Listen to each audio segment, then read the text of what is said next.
Welcome everyone to this special trade edition of Fantasy Watch where you learn which players to buy, sell, or hold. I am your host Berto, aka The Real Late Bloomer. As always, the objective is to buy low, sell high, and make sure you're not getting rid of players you should be holding on to. Sports Live, where we rap sports analysis.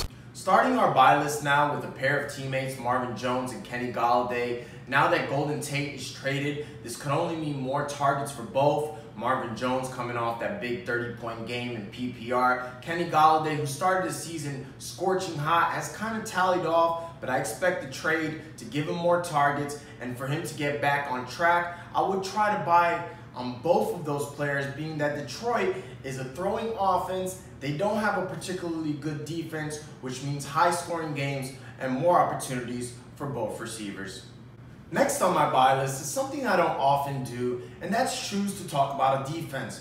But when you have a defense that's been this dominant, you have to kind of take light, and that's the Washington Redskins. Not only that, but they just traded for Ha Diggs, who's definitely a playmaker and someone that could cause even more turnovers. Add that to the fact that Washington has a beautiful schedule the rest of the way, particularly in the playoffs. There's somebody I would try to, make part of a bigger trade and package that in if you don't have them already. Now, the last person on my buy list is none other than Aaron Jones, somebody I was huge on coming into the season. He was suspended the first couple of games. McCarthy has been very, very resistant on giving him full reign, but I think it's getting closer and closer to that time, particularly now that they traded away Ty Montgomery. Jamal Williams hasn't been effective at all, and as the weather starts getting cool, he's going to be a big part of that offense, and that's a potent offense, guys. Aaron Jones is somebody that can be had for a good price right now, and he has RB1 upside, and I wouldn't be surprised if he reaches those levels. Now for our sell list. The first person on this list is Amari Cooper, who's just traded from Oakland to Dallas. Now, he wasn't very good in Oakland, so what makes you think he's going to be better in Dallas? Oakland is a passing offense where he was pretty much a matchup receiver, had a couple big games, but then he had some awful games. Fast forward, now he's with Dallas, where they have a bland offense that revolves around the run and Ezekiel Elliott, as well as a running quarterback. I don't like those odds. I would try to sell him to one of those crazy Dallas fans that think he's going to be the next Dez Bryant. That would be my advice. So get out of there as quick as you can and get what you can while you still can. The next person on our sell list is Courtland Sutton. Now, Courtland Sutton was just moved from the Detroit Lions now to the Philadelphia Eagles. The reason I'm not high on him is because Carson Wentz likes to spread the ball around. They also have those big guys in the end zone. I'm talking about Jeffery, Ertz, and even Coutee. So you still got Aguilar, you got Jordy Matthews, a quarterback who likes to spread the ball around. Courtland Sutton will have his big games, he'll have some big plays, but with not much touchdown upside, I really suggest selling, especially since his numbers have been pretty good since he started the season scorching hot. So now might be the time to trade Courtland Sutton. The last person on our sell list is Courtland Sutton.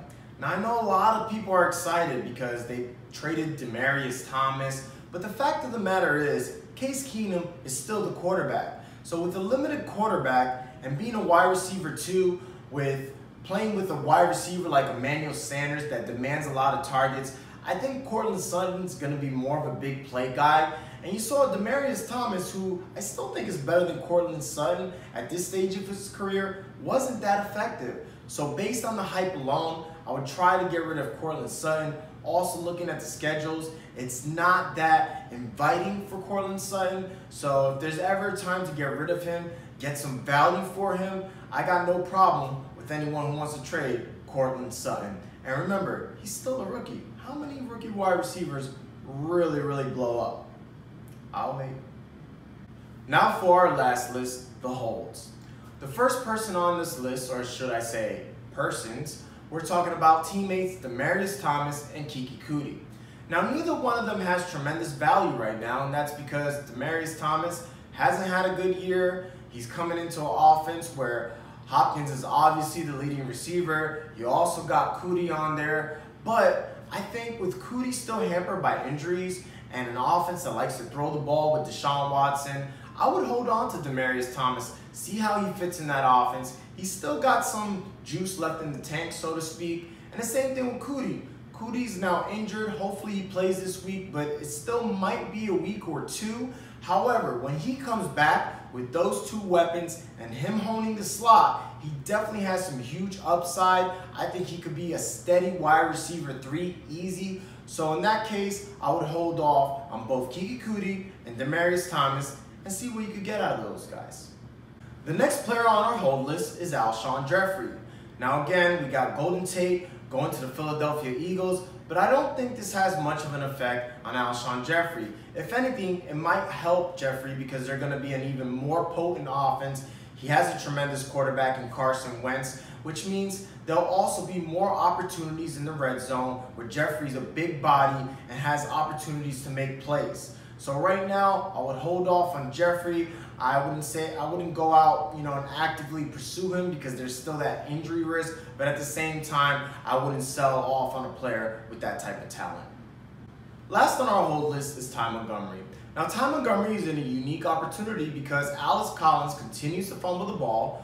Buck Allen is just not a very talented player, and he goes to a team that likes to throw to the running back quite a bit. So in that case, I wouldn't be actively pursuing to trade him off, but at the same time, you don't know how they're going to use him. You don't know if they're going to mix him in with Buck or if he's going to take Buck's place. So you kind of want to sit back, monitor the situation, but he is a player with some upside, might have some flex appeal in that offense. Well, that concludes this segment of Fantasy Watch.